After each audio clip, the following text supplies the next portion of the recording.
Добро вечер, јас сум Васко Ефтов во емисијата во Центар на Алсатем телевизија. Вие сте на вистинското место, почитувани гледачи. Бидејќи вечерва и вие и јас имаме право да знаеме вистината. Мај е месецот на победата над фашизмот или месецот кога се слави победата над фашизмот и во таа чест една ексклузивна емисија за градот Јалта или градот кај што 1945 година беше создавана најновата светска историја.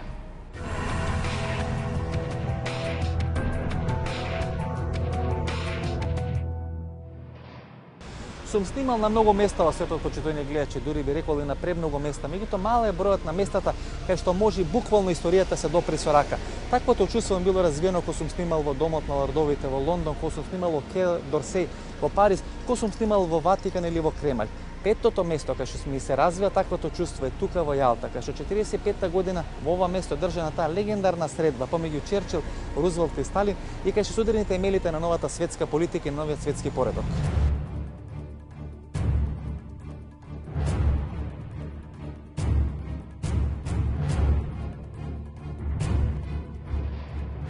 Веднаш позади мене, почитувани гледачи, се наоѓа Белиот дворец на Јалта. Тука се сместени канцеларите на градоначалникот на Јалта и дојдовме тука да снимиме интервју со него на две теми. Улогата на Јалта во светската политика, бидејќи 45-та година тука се ударени темелите на новиот светски поредок и како второ, тука 91 година беше извршен пучот врз Михаил Горбачов и тој датум според мене се смета за датум кога е срушена Советската империја. Тука во градот Јалта се ударени темелите на новата светска политика. Јалта има едно исклучително битно место во светската политика. 45-та година тука одржана таа средба на Черчил, Сталин и Рузвелт и тука се ударени темелите на таа поделба на Европа на зони на влијание. На средбата во Јалта е определено дека СФР Југославија ќе биде поделена 50-50 или 50-50 и тоа е определува позицијата на Титова Југославија се некаде до незиното распаѓање 91 година. Действительно, Ялтинская конференция сыграла значительную роль в укладе мира в послевоенное время. Но только 10 лет, как мы не пользуемся тем укладом, который определена на Ялтинской конференции. Для самой Ялты конференция — это бренд. Сейчас всю Ялту, я много путешествую, общаюсь с другими мэрами городов, такие как Ницца, Баден-Баден, масса городов европейских. Ялту знают по проведенной конференции. Зошто Јалта одбрана да биде место на таа една многу позната светска конференција, таа средба на Черчил, Рузвелт и Сталин, како прво да се одади почитување на рускиот и на украинскиот народ кој загина некаде околу 20 милиони во текот на Втората светска војна и како втора Јалта секогаш било место кај што руските цареви ги правеле тие најзначени средби на кои се определувале тековите на историјата. Затоа тоа се двете причини преку кои Јалта е одбрана да биде место на кое ќе се одржи таа мировна конференција 45-та година. Ну, недаром еще из царских времен царь выбирал местом летней резиденции город Ялту. И практически все высшие чиновники в советский период останавливались в Ялте. Февруари 45-та година се одржува таа мировна конференција во Јалта и многу ми насмета дека до падот на комунизмот таа 45-та година на Јалта се ударени темелите на светската политичка поделба после Втората светска војна. Значи, тоа е точна констатација. До 45-та година, значи до одржувањето на Јалтската конференција, светот живеел во два системи. Виенскиот конгрес и Версајската мировна конференција. Значи, последниот систем 1878, Версај после Првата светска војна од 1919 и значи Јалта. Значи Јалта е последната конференција на која што е дискутирано за поделба на интересни сфери. Помеѓу големите сили. Помеѓу победниците на некоја тоа е последната средба. Тоа е последната средба на која што се среќаваат Черчил, Рузвелт и Сталин, затоа што на Потсдамската конференција веќе во јули месец 45 година Рузвелт е мртов, умира во април 45, а додека Черчил е сменет од Атле. Значи, на Јалската конференција големите тројца кои што ја водеа војната се договорија за повојното уредување на светот. Меѓутоа и тоа не беше целосно, затоа што војната не беше завршена. Меѓутоа договорите кои што беа постигнати таму се реализираа по завршувањето на војната. И тоа трае некаде до 1991 година, до падот или ресторањето на комунизмот. Да. Значи, Јалскиот систем на поделба трае се до 1991 година. Бидејќи секој после дојде студената војна, поделбата на два блока, НАТО и Варшавски пакт, и тој систем обстојуваше се до 1991 година, односно 89 година, кога падна Берлинскиот зид. и вела дека денес имаме проблеми во светот бидејќи немаше нова Јалта после 1991 година. Тоа е констатација која би ги дефинирала односите помеѓу големите сили. Да, основната констатација е таа дека тоа е последниот систем на кој што биле регулирани односите меѓу големите сили, кои што обстојат толку години. Денеска, како што знаеме, не постои систем како што беше Јалскиот или Версајскиот мировен договор, кој што големите сили се договорија за интересните сфери. Тука позади нас во дворецот Ливадија Палас од 4 до 11 февруари 1945 година се одржа мировната конференција на Јалта, кај што бе ударени темелите на мировниот поредок после завршувањето на Втората светска војна. Се наоѓаме во дворецот Ливадија Палас, кај што некаде 45 година беше одржана таа мировна конференција на Јалта, на која присуствуваат Черчил, Сталин и Рузвелт, и кај што се ударени темелите на новиот светски поредок.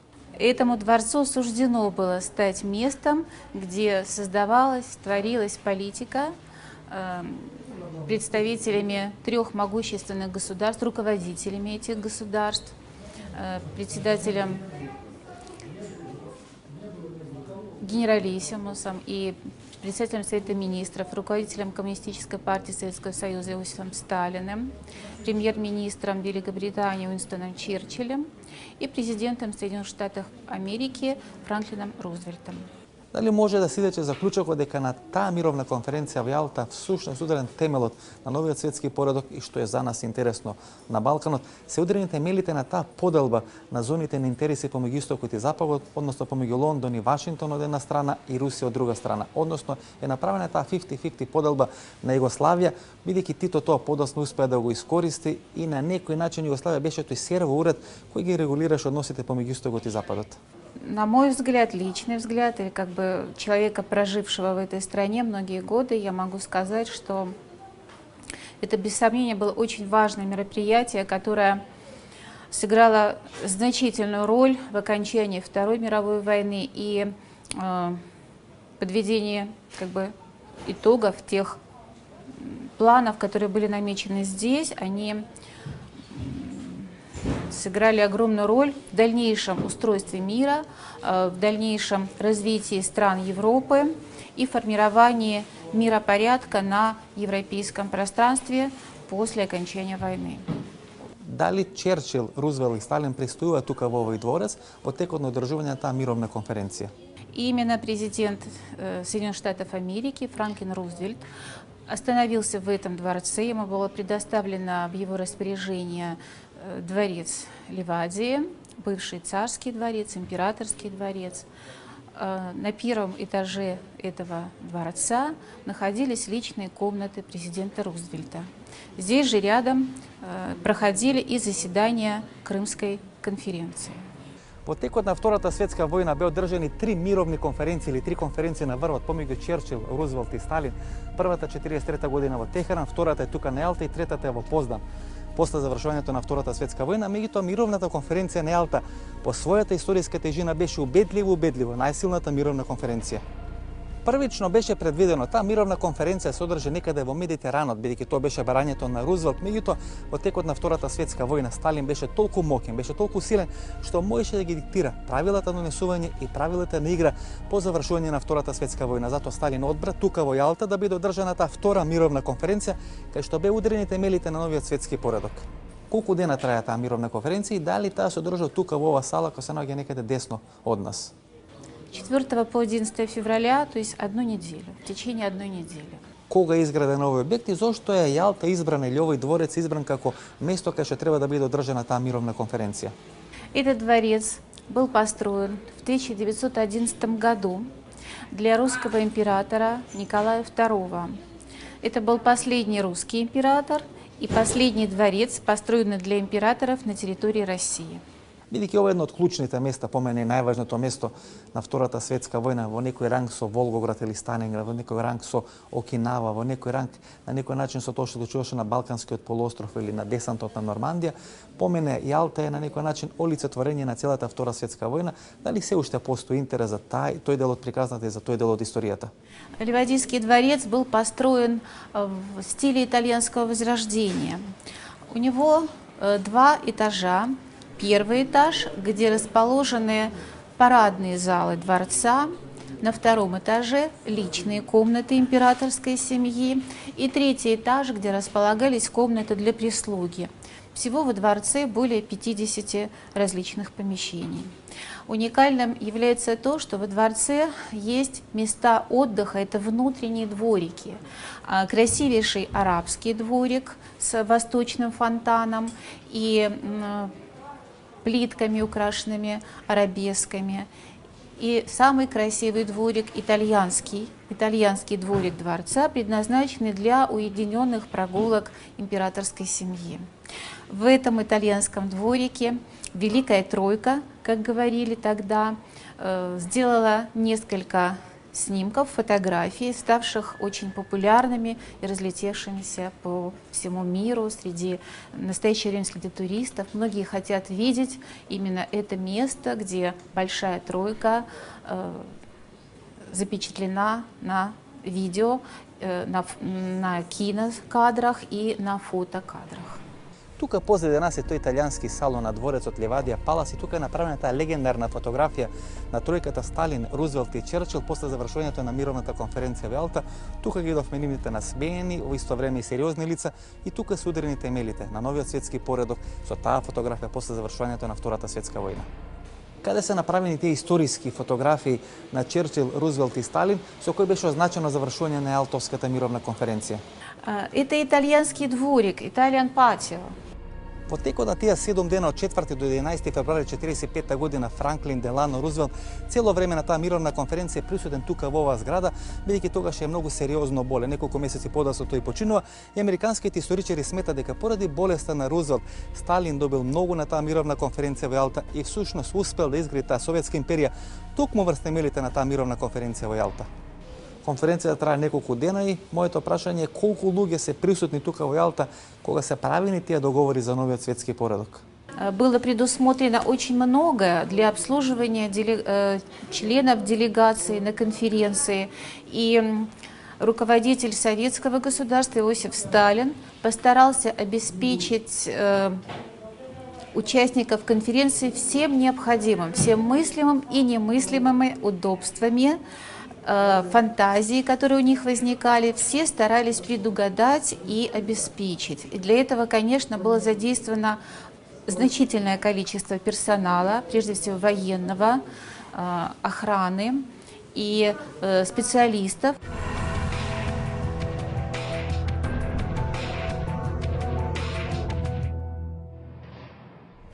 Тодор Чепреганов 12 години беше директор на Македонскиот институт за национална историја, важи за најголем познавач на Балканот за тоа што содржат британските архиви за текот на Втората светска војна и во овој момент или последните 10-15 години е најголем експерт за сите тие стратегии после Втората светска војна за решавање на македонското национално прашање.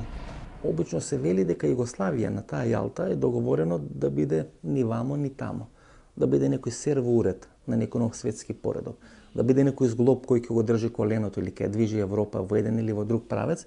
И многумина смета дека таа своја позиција, која на некој начин така е дефинирана на Јалта, Тито ја искористува максимално и успеа подосна 20 години после тоа да го направи движењето на неврзаните и да игра таа улога на некоја лимбо зона во светската политика, која подеднакво е дистанцирана од левите, од десните и од капиталистите и од социјалистите, значи да игра улога на некоја тампон зона.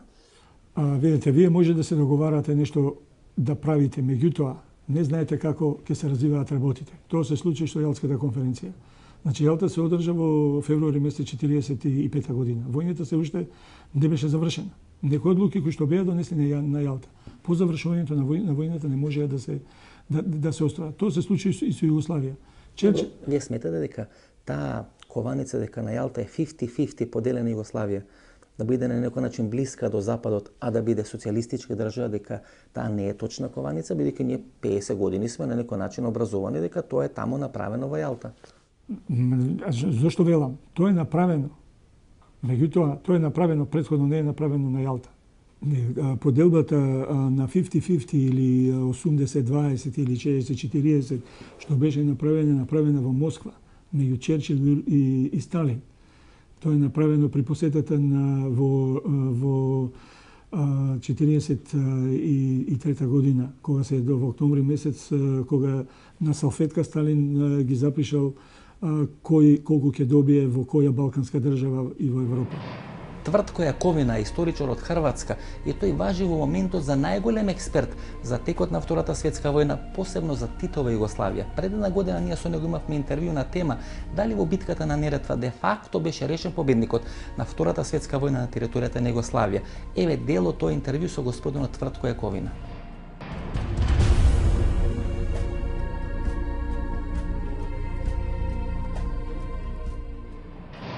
Тоа значи, господине Јаковина, дека всушност за таа завеса, главната битка, во битката за Неретва, е помеѓу партизаните и четниците, кој на кого ќе му ја скрши кичмата и кој ќе биде победникот на Втората светска војна после одењето на германците на просторот на поранешна Југославија. Тако е. Ту се појавljuje, Njemci su zapravo u takvom srazu partizana i četnika mogli profitirati u bilo kojoj varijanti. Ako partizani pobjede četnike, što se dogodilo, onda imamo zadaću i obvezu još skršiti partizanski pokret, što su i pokušali na Sutjesci, koja slijedi.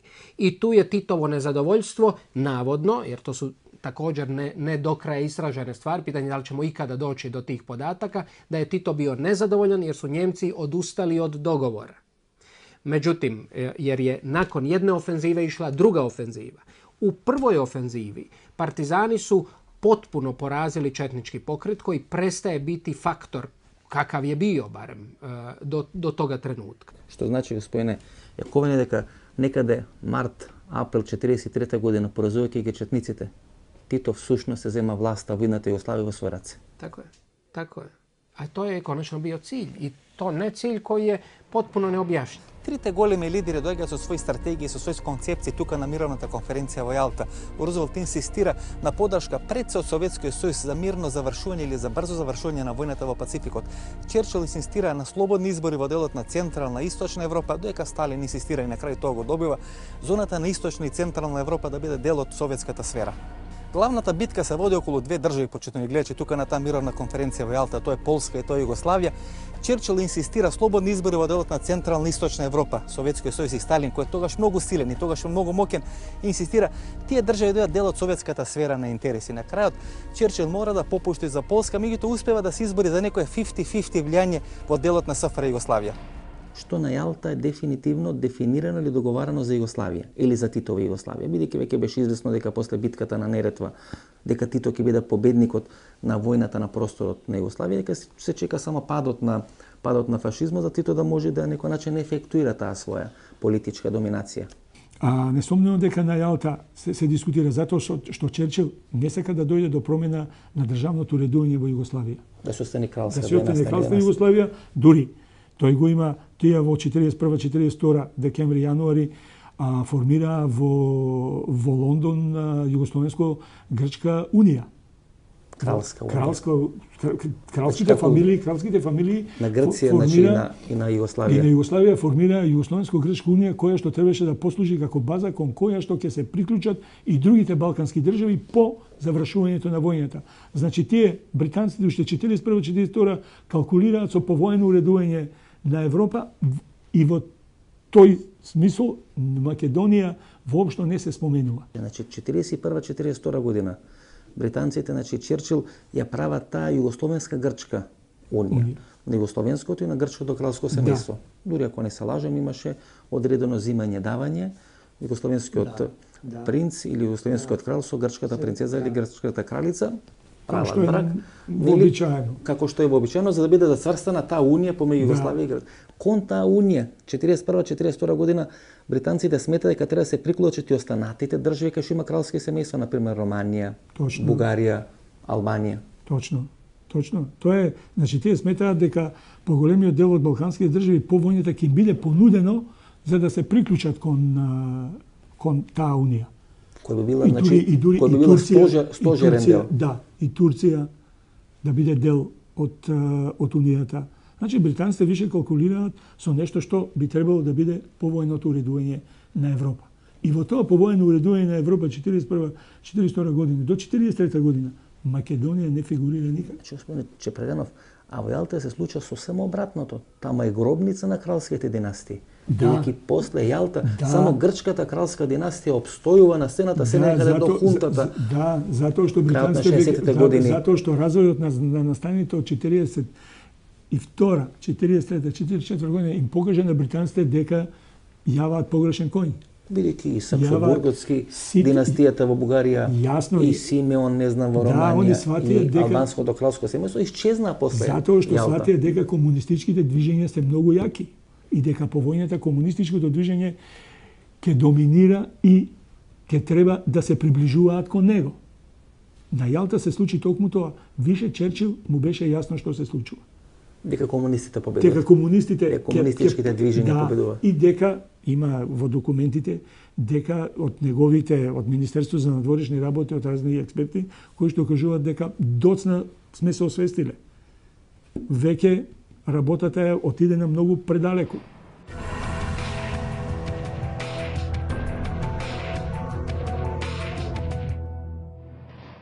Се наоѓаме во градчето Форос, кое е типично украинско приморско градче, тоа е најужната точка на Кримскиот полуостров, ништо нарочито, почитувани гледачи, која тука некаде не би била позади нас на 300 метри вилата на Горбачов или дачата Горбачов.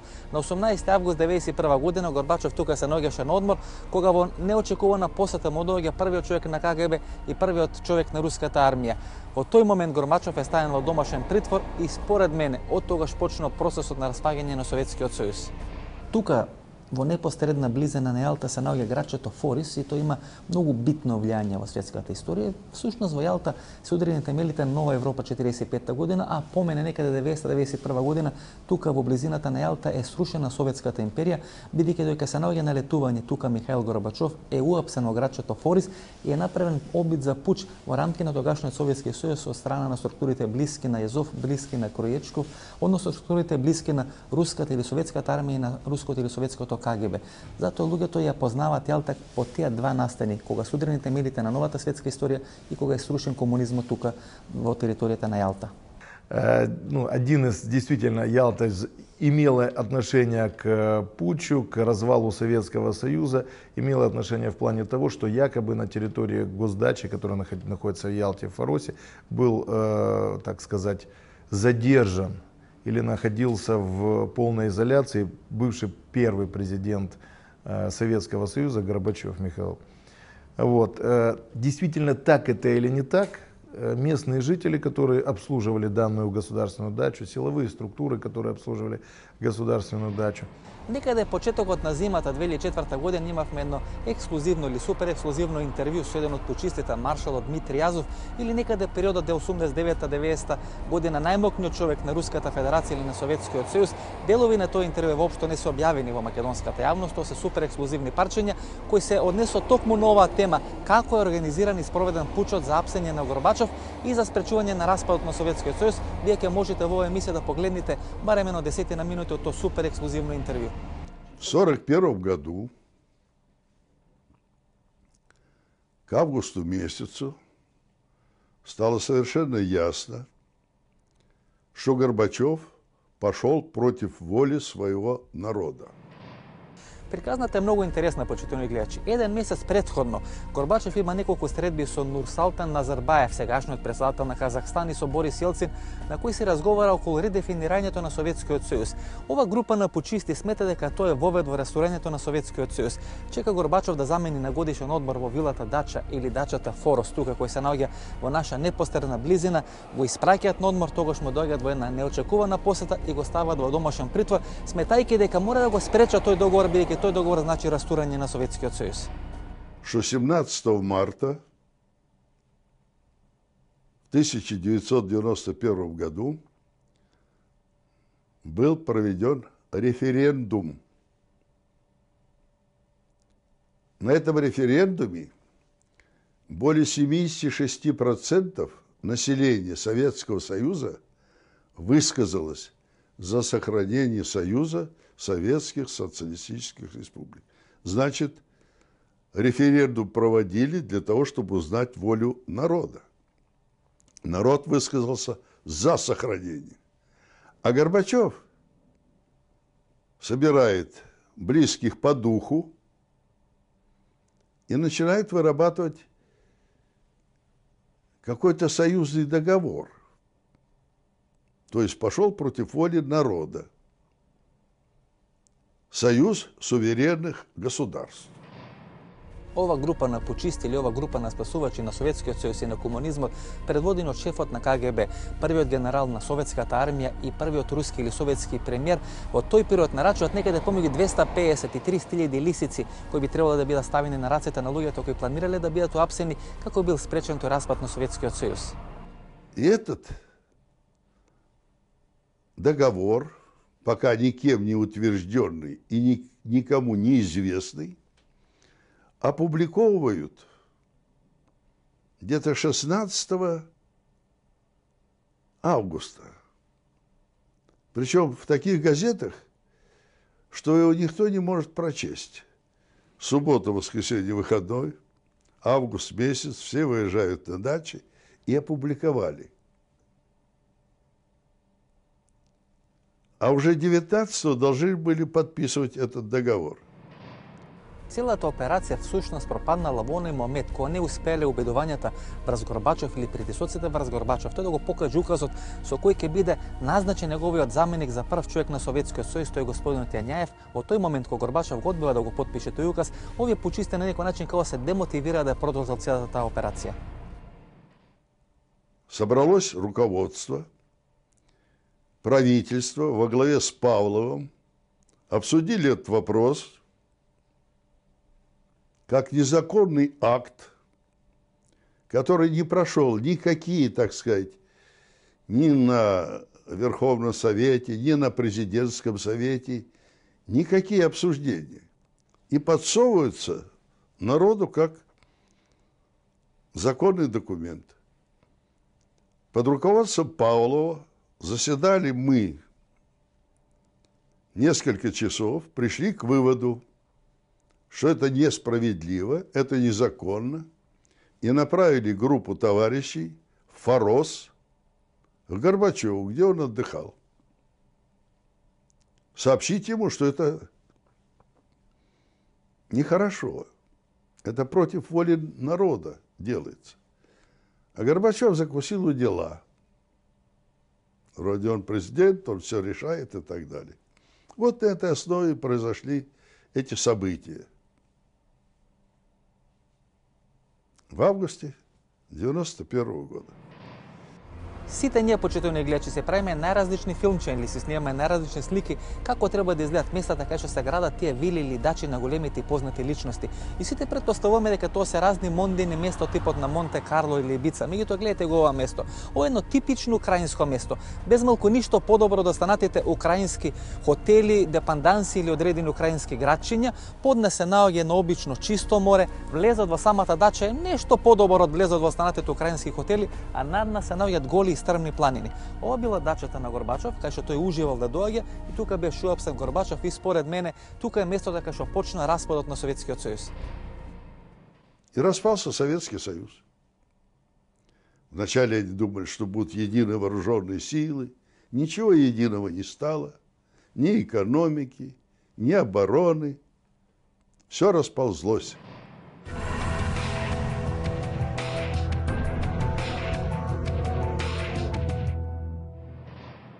За нас е битен многу важен детаљ, почитувани гледачи.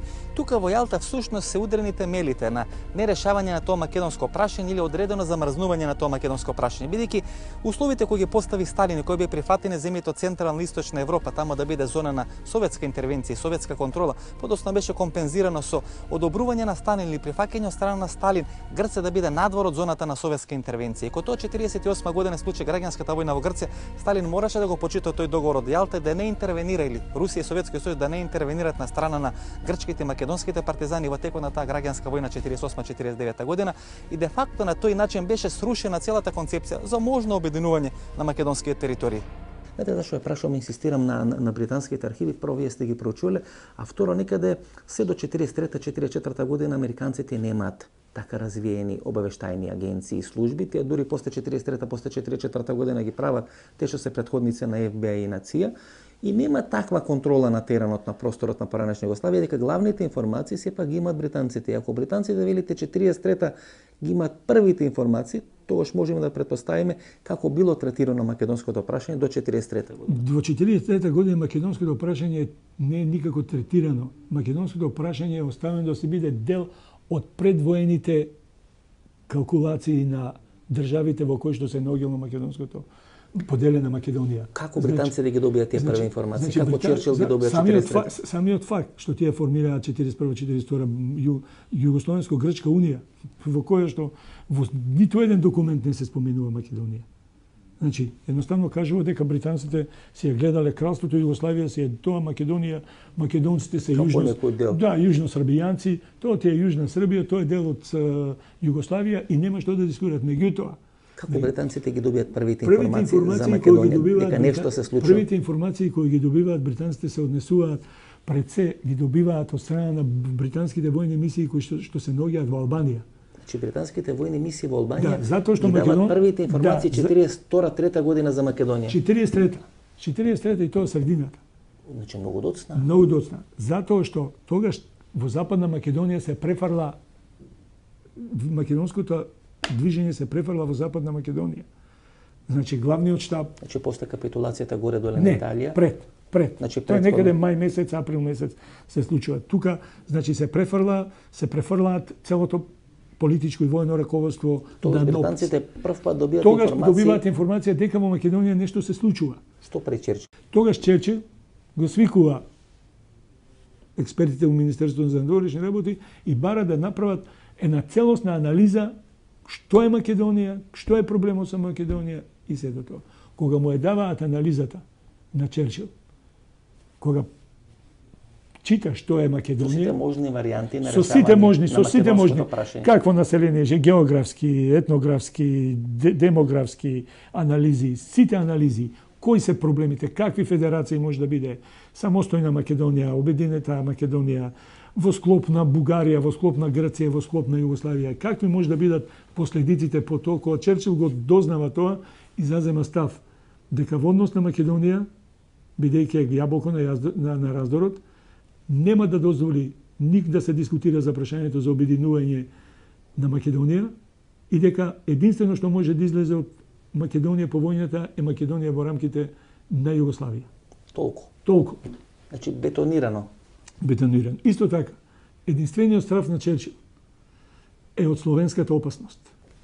Ако во Грција победи Елас, и затоа британците беа многу остри во Грција, енергични. Ако победи Елас, што значи комунистички, ќе владеат, у Југославија победат комунистите, у Бугарија победат комунистите, формирање на било каква федерација, унија, меѓу Бугарија и Југославија, нема да биде дозволена. Затоа што ќе зајакне многу словенскиот блок и ќе биде опасно за Грција. Они даваат солуција, да, може федерација, меѓутоа федерација меѓу Грција, Турција, Југославија, Бугарија. Албанија, после може да се приклучат и другите. Но не само помеѓу Бугарија и Југославија. Не, затоа што станува многу јака, силна во позадината, стои Советскиот сојуз, ќе излезе на Егејското море, Елас е јак, ќе излезе на Егејското море и опасноста за Босфорот и Дарданелите станува непосредна. И затоа британците се истоварија во Атина. Затоа што 44-та година пред ноември месец Грција држи, поголемиот дел ја држи Елас. Елас. Односно комунистите. И затоа, меѓутоа, тука беше, овде делува тој договор меѓу Черчил и Сталин. Всушност, македонското прашање, дека нема да дојде обединување на македонски територии, решено 43-та година. Со британската позиција дека нема да се дозволи обединување на македонците. Да. Тука нека да правиме пауза за реклами, се враќаме после рекламите, да го проследите вториот дел на нашата вечерашна емисија.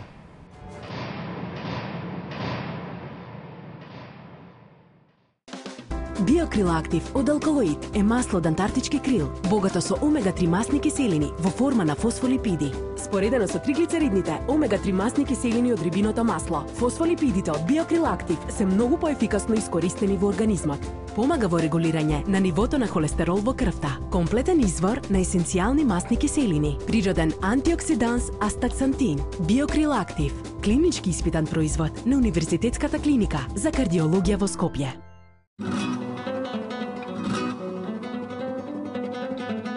Да бидете различен, поинаков од сите останати, да се истакнете од групата, е желба на многумина. Но како да се истакнете, кога сите истото го прават?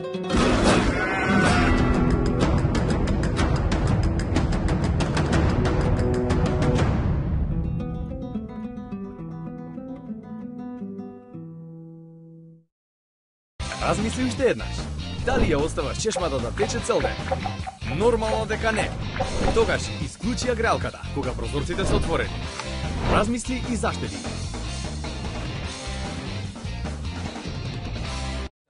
Во денешно време, човек не мора да се малтретира со одење до супермаркет, враќање од супермаркет, одење, враќање, плаќање, паркинг, па ред, па каса, па гужва, па набавка, па одбавка. Сето тоа е минато. Од сега ќе ви треба само компјутер. Качете се на дома.мк.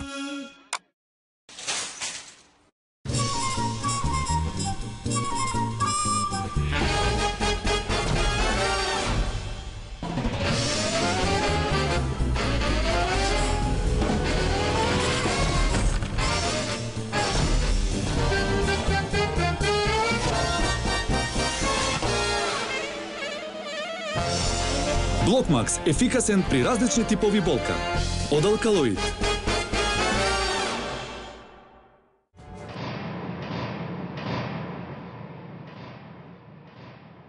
Во основа постојат две стратегии или две конфедеративни или федеративни форми на уредување на Балканот кои го третираат и македонското прашање. Во основа британците инсистираат на формирање Југословенско-грчка федерација, од друга страна русите инсистираат на формирање на Југословенско-бугарска федерација и тие две федерации или тие две форми би требало да бидат темел нидното балканско уредување или уредување на овој простор кој секој се нарекол буре барут. На крајот сепак победи една од тие две стратегии. Тодор Чеперганов на еден многу детален и педантен начин ги објаснува суштината на тие две стратегии.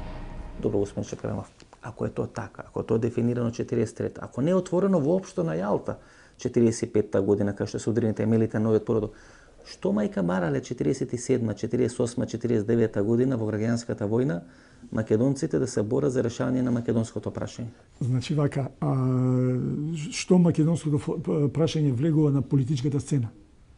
Почињаат више преписките меѓу големите, посебно меѓу Черчил, Рузвелт и Сталин. Посебно ги интересира што мислат русите, што мислат американците.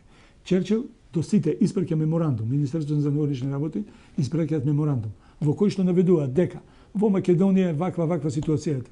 Според нас, македонското прашање може да оди до овде. Никако со обединената самостојна македонска држава поради тоа и тоа. Меѓутоа, може во рамките на Југославија. Ги испраќаат меморандумите до двете, до Соединетите американски држави и до Советскиот сојуз. Американците веднаш одговараат. Дури американците имаат една работа која што е многу интересна. Во првиот момент велат, окей, ние би поддржале во Македонија да се направи плебисцит во сите три дела да видиме за што ќе се одлучат македонците. Дали за самостојна Егејска, Пиринска. Дали за самостојно обединета македонска држава или да бидат дел од респективните држави, кај што се. Тоа го споменуваат во еден момент. Меѓутоа некој реагира и се повлекува. Русите молчат. Молчат цело време. Русите не одговараат во однос на што мислат за Македонија. Они зборуваат дека почињаат да загола Југословенско-бугарска унија. Значи, само за тоа русите молчат. Сака да ги има сите варијанти отворени на маса. Да. Американците по таа изјава се повлекуваат и кажуваат, окей, ние ја поддржуваме Британија и британскиот став. Македонија во рамките на Југославија. И Черчил вели, американците го јавам истиот коњ. Така стои. Русите молчат. До 47 година И дури на Јалската конференција русите не се изјаснуваат. Мислам, русите не го поставуваат прашањето. Не го отварат. Не го отварат, ама тоа е договорено затоа што пред Јалската конференција со сите овие работи британците и американците се договараат македонското прашање да не биде поставено на Јалската конференција. Дека за тоа прашање нема да се дискутира. И дури на состаноците на тројцата големи, Рузвелт, Черчил и Сталин, тоа прашање не е потегнато, ниту министрите за надворешни работи дискутираат за тоа. Добро, која е позиција на русите? Како сака да го решат македонското прашање? Ако не го отвараат, тоа значи дека имаат одредени варијанти и анализи кои се различни, кои може да ги стават на маса во еден временски период. Видите, Тито се знае дека е комунистички определен. Британците го знаат тоа. А Советскиот сојуз и Сталин калкулираат. Зошто да не го употребат македонското прашање за да можат некаде да добијат? Да дестабилизираат Грција, например. Да, и они не заземаат став. Они да разговараат и затоа во британската документација има русите со Сталин не одговара. Сталин калкулира. Ние го прашуваме што мисли за обединувањето на Македонија, тој ни праќа податоци дека југословенско-бугарска Унија треба да се прави. Значи тогаш тој на прашањето што со македонското прашање треба да биде направено бугарско и југословенска унија. Да. Бугарска и тука да се реши. Меѓутоа Сталин е калкулатор. Тој ги затоа коминтерната е онаа контрола која што се прави. Георги Димитров е дел од коминтерната, Костов е дел од коминтерната.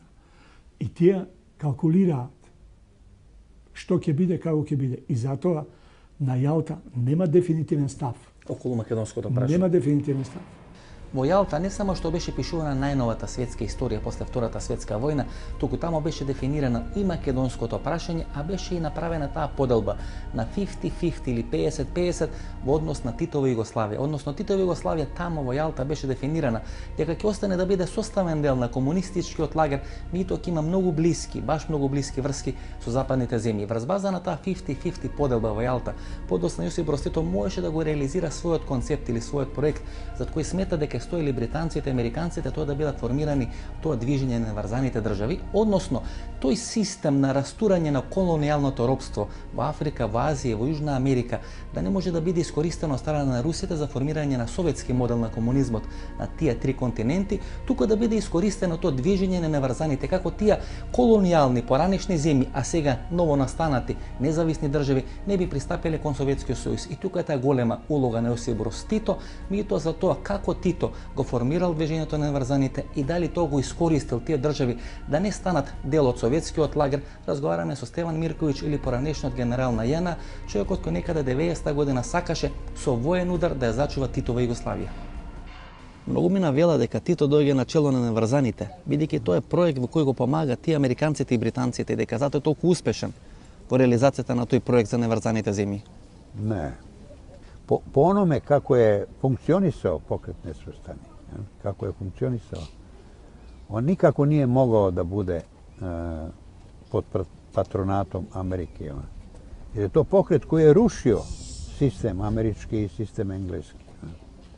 To je pokret koji je smanjivao njihovu moć i koji je, evo, na kraju krajeva, taj pokret je zadao i najteže udarce Americi zadnjih nekoliko godina.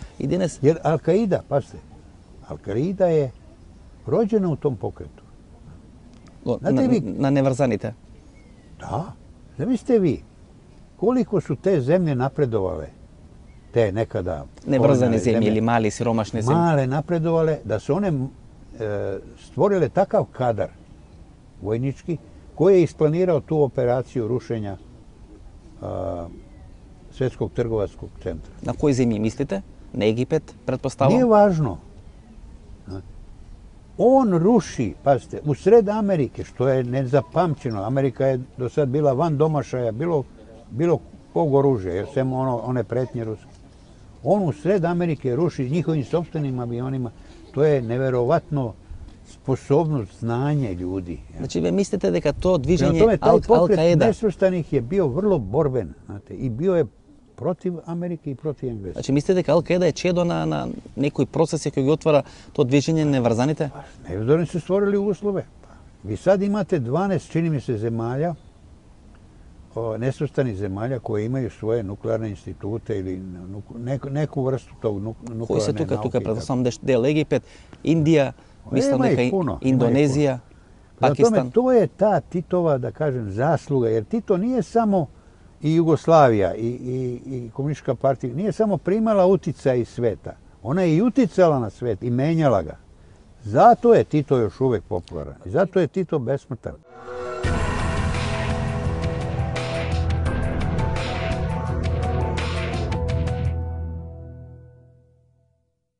Како Тито успева да биде лидер на неврзаните? Многумина смета дека тоа не било возможно да се направи без помош на Вашингтон и без помош на Лондон, дека всушност тој проект на неврзаните може би е оригинарно Титов проект, меѓутоа сепак е измислен во лабораториите на Вашингтон и на Лондон. Naravno da je to bilo potpuno nemoguće da obe svetske velike sile nisu u tome učestvovale na konstruktivan način. Mislite na Rusija i na Amerika, pretpostavljam? Tačno, samo jedna strana mogla to da omogući. Тука, значи, Тито всушност тоа зглопче, тој хидросистем или хидроуличен механизам кој всушност го држеше светскиот поредок во овој дел на Европа, pretpostavljam. Ne ovaj deo Evrope, nego u svetu u celini. Dekolonizacija Afrike, Azije, promjena pozicije Latinske Amerike bila je nemoguća bez saglasnosti sve tri strane. I Sovjetskog saveza, Sjedinjenih Američkih Država i celog pokreta nesvrstanih. Tito je servo uređaj celog tog procesa.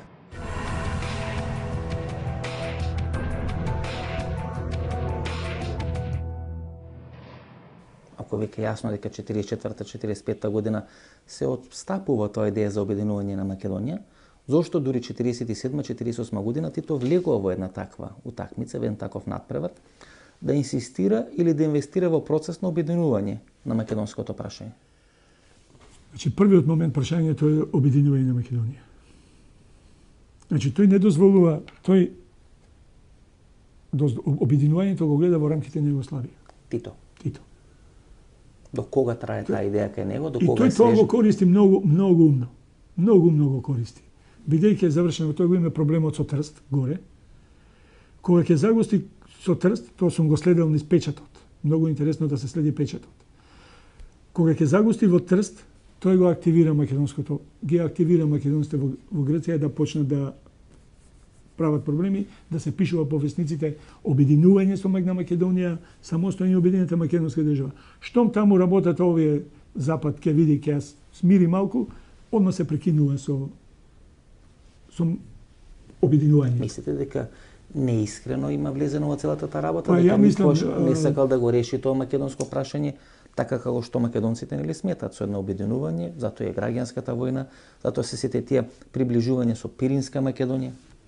Мислам дека Тито во периодот по војната ја осети својата моќност, својата големина, затоа што излезе као најако движење, народно-ослободително движење на Балканот. И тој сметаше дека, поистовитувајќи се малку со Сталин, дека треба да биде господар на Балканот. И мислам дека основниот судир меѓу нив дојде токму овде. Тој сакаше да има контрола над Балканот. Значи, и таа своја моќна позиција сакаше да искористи за евентуално обединување на целата македонска територија? Точно, сакаше да ја искористи, меѓутоа во рамките на Југославија. Тоа не беше дозволено од страна на Велика Британија и Соединените Американски држави. Ако Соединените Дури 47 година и русите, односно советите се повлекоа. И Советскиот сојуз се повлече. Меѓутоа, оно што после се случуваше, според мене, Тито жртвуваше голем дел од македонската идеја во Грција. Јово Капичич е денес човек на свој 90 и кусор години, меѓутоа пред 50 години беше еден од најважните, највлијателните Титови генерали. Тој е човекот кој има формирано Голи оток, тој е човекот кој бил еден од главните функционери на УДБА во тоа време и во 48-49 година стана Јосип Броз Тито беше задолжен да ја прави таа помош или таа соработка помеѓу Југословенска држава, тајна соработка помеѓу Југословенска држава и партизаните или македонските партизани во Грција. Еве што пред 5 години за емисијата во центар на таа тема изјави Јово Капичич. Генерале Капичич, дали во еден период Јосип Броз Тито сака да им помогне на македонските борци во Егејска Македонија и Грција, односно тој дел на Македонија да го приклучи кон Југославија? И зашто не се успеа во тоа? Не, nije Tito mislio da priključi, vidite, ta borba sa Grcima u Grčkoj, to je dijelo makedonske, vaše. Vi ste to tražili da se to napravi zato što ste smatrali da je to manjina makedonska. Kakve veze ima Srbija i Crna Gora sa Solunom? Znači to Lazo Koliševski... Pa dobro, Lazo i ostali ljudi su smatrali da je to jedna mogućnost, da je to jedna rovita situacija u Grčkoj i da se može napraviti jedan prodor prema Grčkoj Makedoniji. I to го барат од Јосип Broz Tito? To je vlast odobrila voljno i nevoljno. Jugoslavija nije imala nikakav interes da ide na Solun. Меѓутоа Македонија имаше. A Makedonija imala taj interes. I u centru je bio jedan centar je bio u Makedoniji koji se politički bavio tim pitanjem. Некој го спречи Тито да не прати војници во Егејска Македонија? Ma mi, pazi, mi smo granična zemlja i mi smo bili na udaru da baš budemo ti preko koji će sve to da se radi. Jugoslavija nije imala nikakav interes, sem Makedonija. Makedonija je imala interes da bude, oni su to smatrali dijelom svoje ne teritorije, ali oni su smatrali da je to makedonski narod. Možda i jest tako. Ste bili li vi kao oficir na UDBA dole во некои тајни операции во Грција? Nisam bio unutar teritorije Grčke, ali sam bio do Bitolja, bio sam u Skoplja, Bitolja, prema Ohridu i tako na neke punktove gde smo mi imali za ubacivanje. Nismo mi ratovali tamo. Mi smo samo otvarali granicu. Gdje vojska. Baciš materijal i zatvoriš granicu. I onda oni raznose, poslije ratuju i tako dalje. Дали некој вршеше притисок врз Тито да не учествува поактивно во тој фронт во Егејска Македонија? Не. Обично се вели дека британците и американците вршеле притисок. Prepušteno samom sebi. To je bio jedan kao ilegalni akt van Ujedinjenih nacija. To nije bilo odobreno od Ujedinjenih nacija, ni od kakvog foruma međunarodnog, nego je obratno bilo da se to radi onako ispod žita, kao da se ništa ne radi. A u stvari mi smo bili faktor, mi Jugoslavija, glavni, preko nas je sve to išlo. A u toj Jugoslaviji sam bio ja, koji sam vodio taj posao sa određenim brojem ljudi, neki koji su bili u Skopju, neki su bili u Beogradu. A koji vas zadolžio to da go pravite? Kome je zadružio? Aleksandar Ranković, državna bezbednost. To je jedan posao bio koji je nelegalan na međunarodnom planu. Mi smo vršili invaziju jedne nezavisne države koja se zove Grčka, a za račun Makedonije. I po želji i po volji makedonskog rukovodstva, tadašnjeg. Koliko oružja ispratite tamo? Pratite goljama količina na oružje? Te oružje, to su vagoni oružja. Nije to puška i mitraljez, to su vagoni.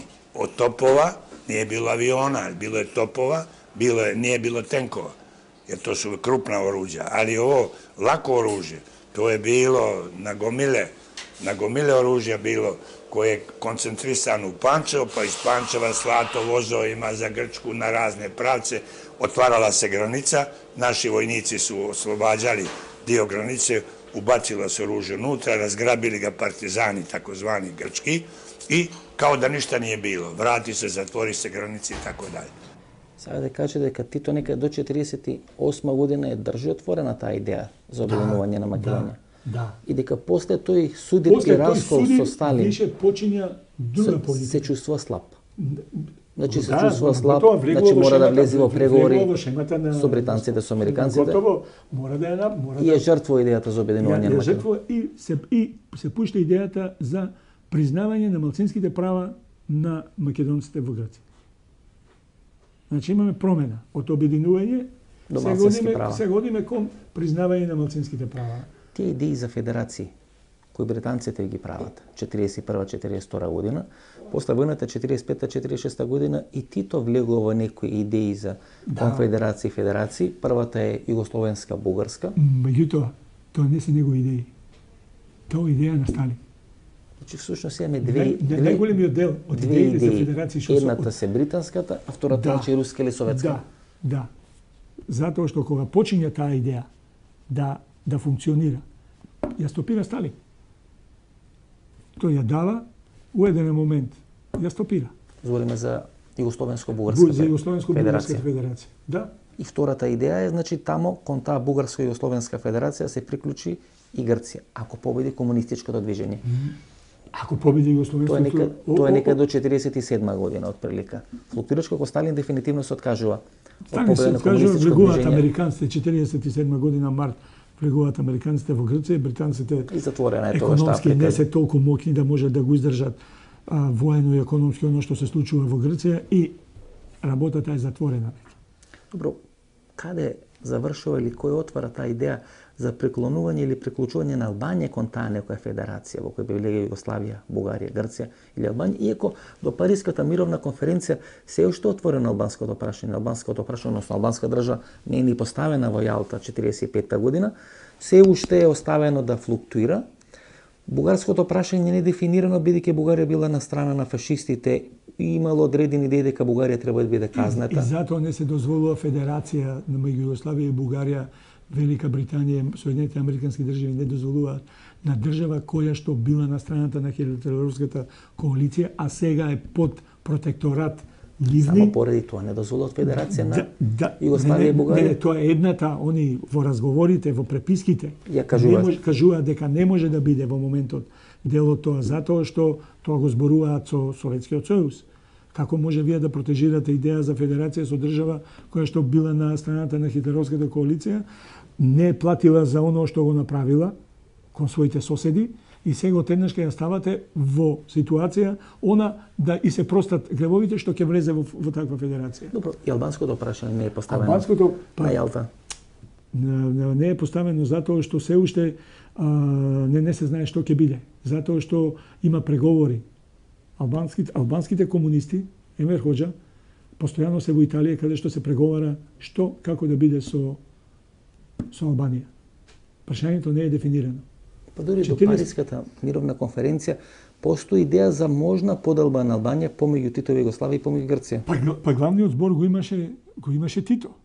И го имаше Југославија во Албанија. Таму се наоѓа голем дел, да речеме, инструктури од Југославија, кои што и дел од југословенската војска кои што беа таму, кои што контролираа одредени работи. Емер Хоџа и Тито тогаш имаа многу блиски односи врз база на комунистичката солидарност. Тито не прифаќа таа идеја за поделба на Албанија помеѓу Грција и помеѓу Југославија, сметајќи дека неговото влијание во Албанија е толку големо што ќе може преку Емер Хоџа де факто да владее во Албанија. Па идејата била таа, зашто реков, тој се чувствуваше многу јак, многу моќен во тој период. Излеше до драч без малку. Да, и он мислеше дека тоа ќе помине во Албанија така едноставно. Меѓутоа, и Емер Хоџа беше лидер кој што ги знаеше своите можности и знаеше докаде може да го пушти Тито да оди. Кога виде дека више се загрозуваат виталните албански интереси и дека за тоа стојат и ќе го помогнат и големите сили, тој го напушти Тито. Де факто, судирот што беше помеѓу Сталин и Тито, бидејќи Тито во еден момент се чувствуваше дека е многу силен и без малку на балконот е тоа што е Сталин во комунистичкиот свет, тоа се случи во односите помеѓу Тито и Емер Хоџа во еден момент. Емер Хоџа сметаше дека Тито премногу сака да издоминира Албанија, дека тој е доволно силен да може да му се спротистави. Точно. Тоа се случи. Тука некаде е крајот на нашата вечерашна емисија. Останете со нас, погледнете ги рекламите, подоцна се враќаме да одјавиме емисијата.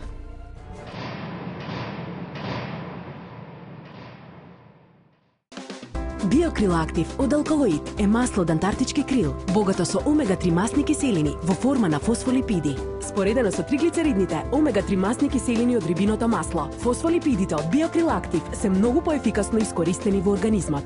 Помага во регулирање на нивото на холестерол во крвта. Комплетен извор на есенцијални масни киселини. Природен антиоксиданс астаксантин. Биокрил Актив. Клинички испитан производ на Универзитетската клиника за кардиологија во Скопје.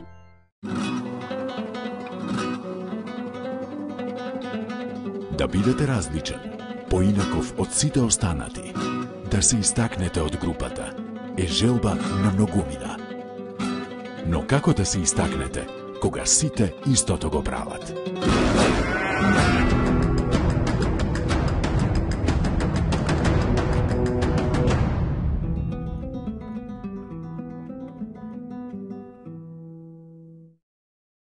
Размисли уште еднаш. Дали се уште користиш компјутерот минатиот век? Нормално дека не. Тогаш замени ги старите светилки со нови штедливи. Размисли и заштеди. Немате идеја што да купите за подарок? Се прашувате дали ќе му се допадне подарокот на оној за кого е купен? За родендени, годишнини, свадби, дипломски. Сега има сигурно решение. Картичките за подарок на Евростандард банка се вистинскиот подарок за секоја прилика. Евростандард банка.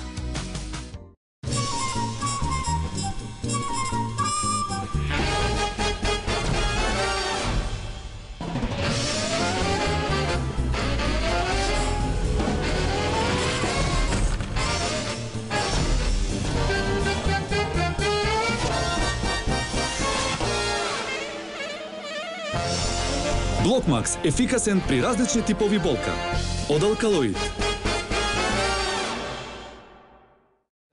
Во денешно време, човек не мора да се малтретира со одење до супермаркет, враќање од супермаркет, одење, враќање, плакење, паркинг, па ред, па каса, па гужва, па набавка, па одбавка. Сето тоа е минато. Од сега ќе ви треба само компјутер. Качете се на doma.mk.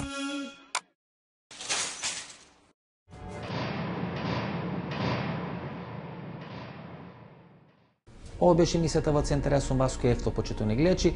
Вие вечерва можевте да проследите ексклузивната емисија посветена на Јалта или градот кај што 1945 година беше создавана најновата светска историја. Ние се гледаме идниот петок во истото ова време. Пријатно вечер, Македонија, каде и да си.